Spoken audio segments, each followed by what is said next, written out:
So working on these radiator covers, and to get the fan to fit in there, I had to modify the radiator itself so that I'm not taking up too much room, and we are going right the way down to the millimeter here.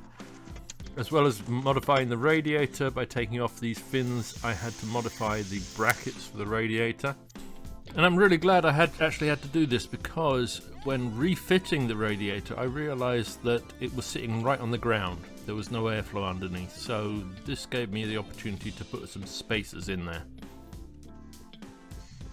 But now that I've got the brakes unseized and got the van moved a little bit, I want to get the whole thing lifted back up.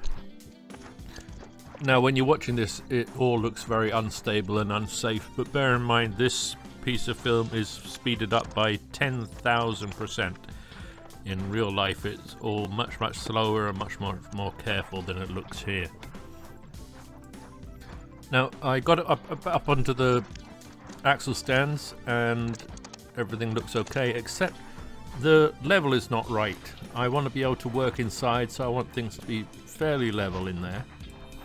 I thought what must have happened was that when I pulled the van back a bit and turned the wheels, it must have put the front wheel into a bit of a dip in the ground.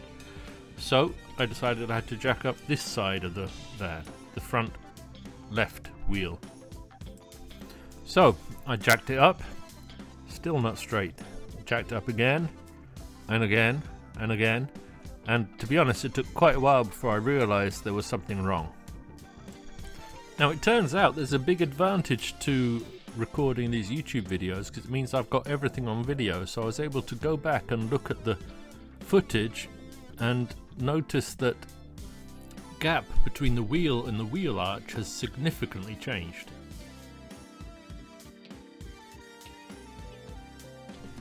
Now in this photograph you can see the curvature of the right hand spring and the curvature of the left hand spring.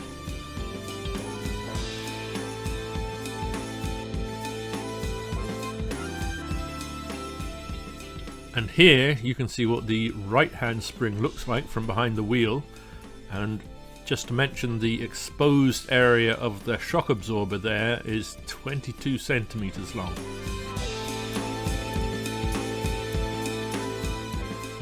Now compare that to the left side, where the leaf springs are pretty much straight, not curved at all, and the exposed area of the shock absorber is just 13 centimeters.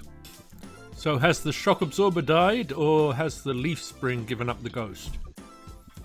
Reviewing the video footage, it seems that whatever happened when I was jacking up the back end of the van this time. Or have I damaged the spring by using the jack in the wrong position? I used the underside of this bracket that you can see here in the video. If someone knows the correct jacking point for this vehicle, then please let me know. I'm really hoping someone out there who's better at this stuff, knows more about it, will tell me what the problem is. Shock absorbers I was going to be replacing anyway, but the leaf springs I was hoping to be able to just recondition. So if the leaf spring is dead, then that's going to be an extra expense, and I'm not quite sure where I'll find them. I'm turning my attention to the engine. Now that all the wheels move, it would be really nice to get this engine running. So it's time to drain the remaining coolant and get this radiator out. Here's some good news.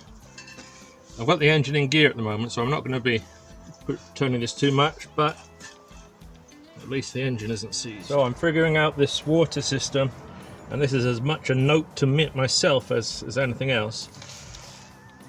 This flange here should go straight up into this pipe, which is the heater. Now it branches off, and that must have gone to the heating system in the van. This one comes off here, and this pipe goes to the inlet of the pipe heater that's underneath the wheel arch. So that's going to have to come from somewhere else. I've cut the pipe here, I'm going to take it off, but I have to remember that that's where that goes.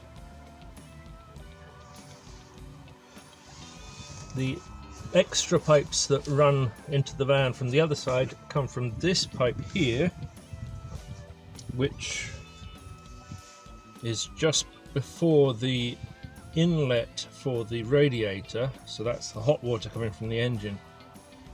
Which is of course completely wrong. I realised later. It's coming from the bottom of the radiator, so that's the cooled water coming from the radiator back to the engine. Anyway, I set to work getting rid of all the extra pipes that had been added by the previous owner. Now about these clips, I believe they're called Jubilee clips, and as I was taking these off, most of them were broken. There's 2 or 3 that I actually had to cut off. I don't like them. I don't like Jubilee clips. The Finnish word for them, incidentally, is much nicer. In Finnish, they would be called klemmari, which I think is a much better word. I think I'll use that instead. Anyway, I'm going to be replacing all of the Jubilee clips, or the klemmarit, with a different kind of clip which I've found. They're not cheap, but I'm going to have much more confidence in them in the future.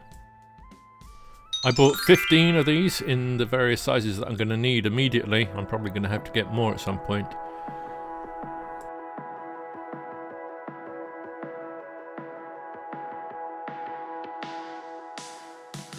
I got the left side done, replaced the old hose with a new section that was left over from when I did the pipes at the back of the cab underneath the floor.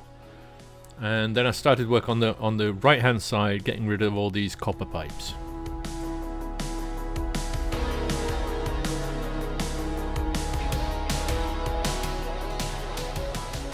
To get better access on the right hand side, I took the thermostat housing off.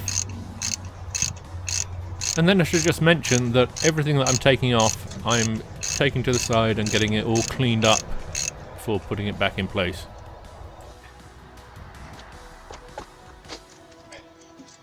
So this is the system that they had put in there.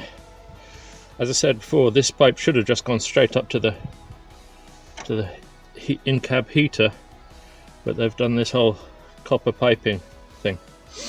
Now, it's my understanding, I might be wrong with this, but I understood that you should not mix copper and aluminium in the same system, because it means you get a load of corrosion or something. It reacts.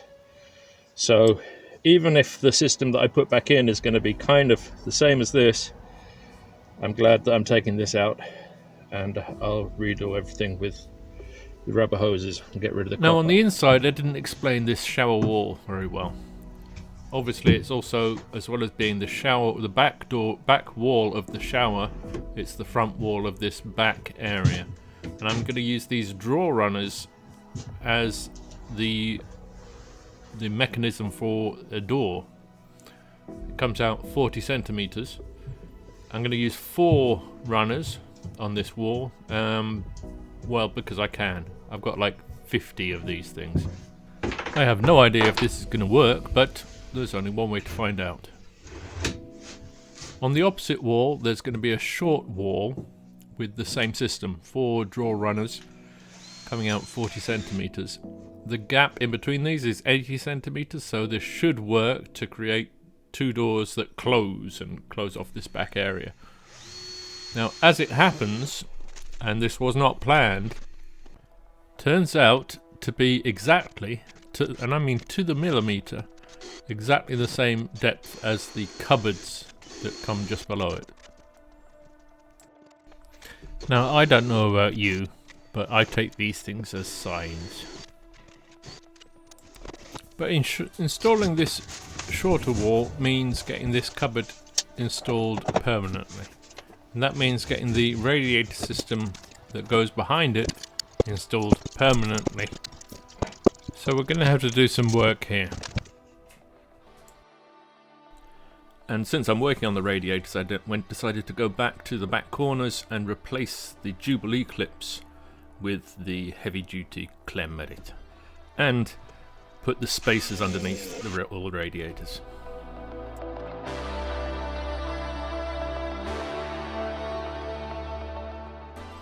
I had to modify both the cupboard and the radiator to get everything to fit, literally down to the millimeter or half millimeter, but it's all going to work in the end. I had to take the bottom drawer out so that I could actually position everything where it's going to go and get everything tightened up.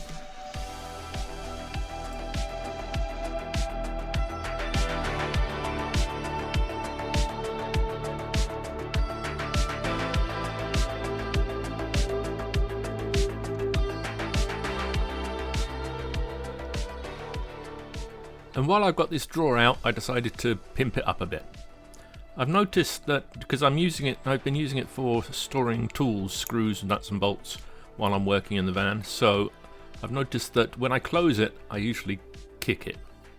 It's right down at floor level. Now, the obvious answer to this problem would be to stop doing that, but I'm not going to. I decided that instead I'm going to encourage it. I also decided to try something new that I haven't done before on the sides of the drawer, and in the next video I'll show you how that went.